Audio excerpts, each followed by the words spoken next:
Hi, I'm Nick Carvel. I have been the digital host of Stockholm Fashion Week this season.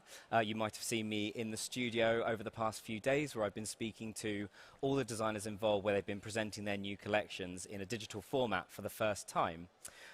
Sadly, Stockholm Fashion Week is at an end now. I've had a wonderful week where I've got to see some of the greatest creative minds that are working in Sweden at the moment and seen what the priorities are for Swedish fashion. And I think there have been some really notable things there. I've been particularly impressed with how sustainability is such an important part of brands over here and how Sweden is really leading the global conversation on that at the moment. So I'd like to say thank you to all of you and thank you to everybody who's had me out here over from the UK to speak to all your designers and to learn more about your incredible fashion industry. So sadly, as I say, Stockholm Fashion Week is at an end, but happily I am joined by three incredible people to have a talk about what we've seen and to recap on the previous week's shows. So without further ado, I will introduce them. First, we have Sia Jansen, who is the editor-in-chief of all the Swedish Elle titles. In the middle, we have Daniel Lindström, who is the fashion director of Café magazine. And next to me, we have Katarina Midby, who is the Secretary General of the Swedish Fashion Association. So welcome all. Thank you. Thank you. Thank you. Obviously, we've all been watching along with what's been happening over the past week digitally. One of the great things about having a digital fashion week is that it isn't just us editors and fashion-y types that can tune in. Everyone has been able to, as long as they've got an internet connection or a 4G connection. So let's go over a few things that we might have seen this week. Sia, if I could start with you. You will have sat on countless front rows in your job. Were there any brands in particular that you felt brought a real kind of front row excitement to their digital fashion weeks for people that haven't been to a fashion show before? Well, first of all, I just want to say that the creativity within the digital format, which is really, it can be as long as anything or, very short films, has been very high. And so I think everyone did a very, very good job. But there is one particular that I think is appealing to me, and that's Commons of Sweden. It's actually they're menswear designers, but they also they did like a show, but it was a movie, and it was like sitting on the front row and actually watch it. And I think, even though it was menswear, I was really, really touched by it. So I think it was almost like a unisex show. And I wouldn't have seen that if it wasn't for this format, because I'm just doing women's wear. So I think that was really, really nice. And it was also a little bit similar to the catwalk experience. And I think, for us in the business, it's also a change. We have to decode the trends. We have to, we have to find ways to decode these movies and films and formats. And it's really like, okay, did you see any trends? Well, I don't know. I have to kind of melt this vision first. And because we're so used to just see those catwalks, models, and we can very quickly decode trends. So this is also, it's really difficult for us, but I think, to just give you the answer of the question, Common was really good at that. I think so too. It's the difficult thing with, one of the difficult things is, as you said, we are so used to see clothes on a catwalk and how clothes are moving. And when you see some of these films from Fashion Week, the creativity is high, but for me it's too conceptual and too arty sometimes, because I want to see the looks, I want to see the shape, I want to see the texture, and what looks would you put on the cover next season on your magazine. That's the thing you are interested in. But I think the platform is really well done, because you have the movie and then you have the looks after, so you can kind of decode it, but as an experience, just like that, it's. But that's why common. My favorite was also common, I think, because it felt familiar in a way. But they also have a lot of experience. They have been showing in Paris Men's Fashion Week for like 2 or 3 years, so they have that experience from international experience. I think also going back to one of your points, one of the things that I've really noticed out here, when you talk about sort of gender fluidity and the fact that we still have kind of set men's and women's fashion week seasons, which are increasingly breaking down. One of the things I've noticed about a lot of your brands over in Sweden is that they sort of don't need to say that they're thinking creatively about gender explicitly like that. Even with your men's brands and your women's brands, often the sort of sizes they're offering are such that actually men can wear women's over here and women can wear men's. I chatted to the guys from A Day's March, and Benaz, the designer for that, who's launching the women's wear line, the first women's wear line they've done for a men's wear line.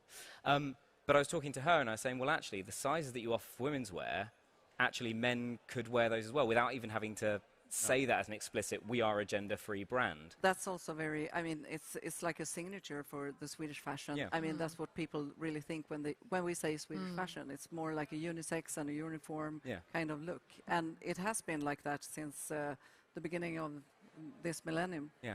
So we have been showing both women's and men's on the same week. Yeah. Can I ask you, what have you been thinking? What was the best show? There were so many that I found really interesting. As I say, I thought A Day's March was great, but I really enjoyed that because I've been such a fan of A Day's March because they have a store in London as well, and I've known more about them. So seeing them translate the idea of what a men's brand is into how is this a women's brand, as a creative person myself, it's interesting to see that thought process. Yeah. Other than that, I think there have been some great films. I really enjoyed the ones from ATP Atelier. I think they presented in a really great way, putting it all on their staff and seeing how the staff feed back on that brand and how you can tell that the women that work there are all really believe in that company. I also really liked Lazo Schmiedel as well. I thought that was great. The way that those two people work together to create a brand with such a unique idea. Like there's someone's in charge of text and someone in charge of kind of creating the clothes with that text in mind, and then it goes back to text and they make a fanzine at the end that kind of underpins the clothes. I thought was really incredible, and I wish I could pull off a cropped glittery jumper, but I sadly can't. But now I know that I'm working towards that when I get back to the UK. I think I also liked the presentation. I think that movie would appeal to an audience outside the fashion world as well, because it was funny. It was like an old Bruce Weber. Yeah, the movie was great. Yeah. It's that kind of like Hollywood B-roll. Yeah, it's great. That was probably one of my highlights as Lazo Schmiedel. Coming to you, Daniel.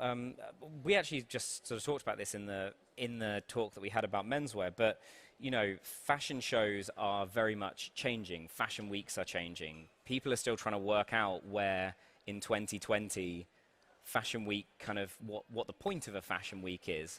And I think that will change even more going forward as we move into 2021 post-pandemic. And I think increasingly brands, as far as I can see, become far more reliant on direct consumer methods of selling as opposed to relying on other places to sell clothes for them.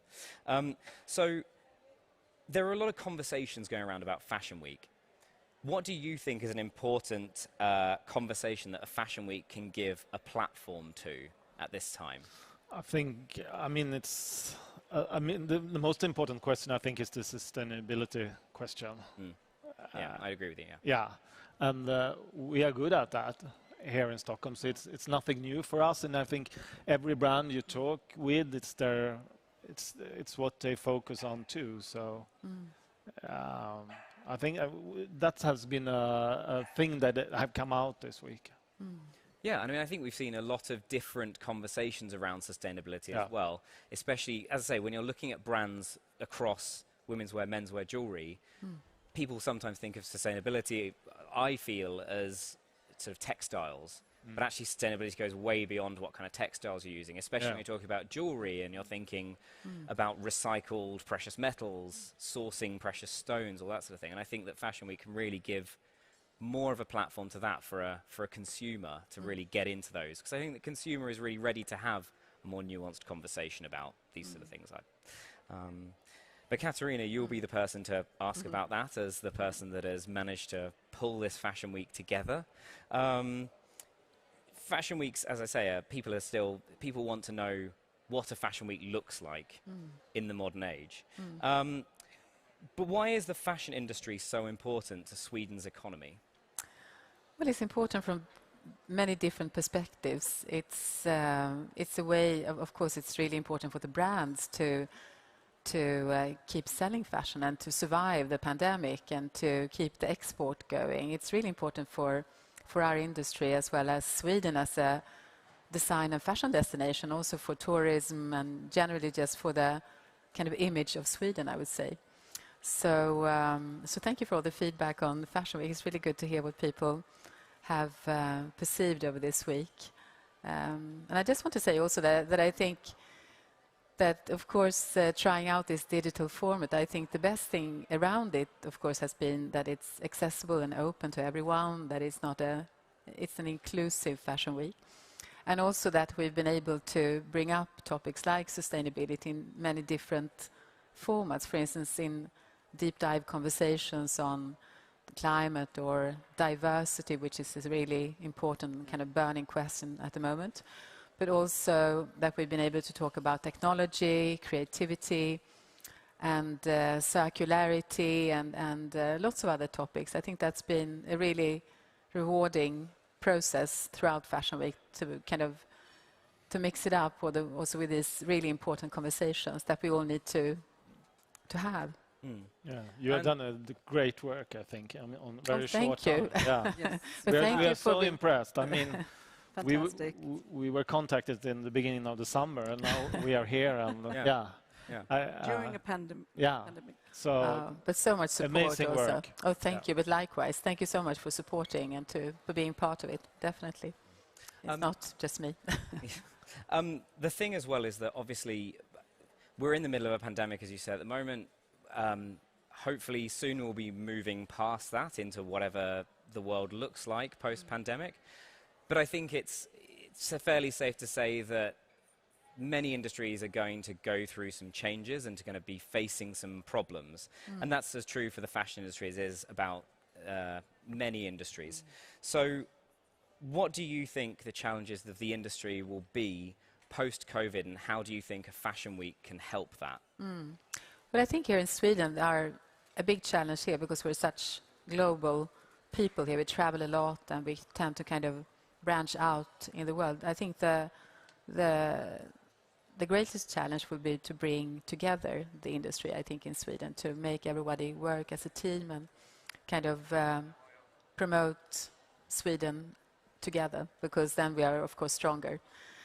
And then I think with Fashion Week, I think, this was a test. We'll see. This was all digital.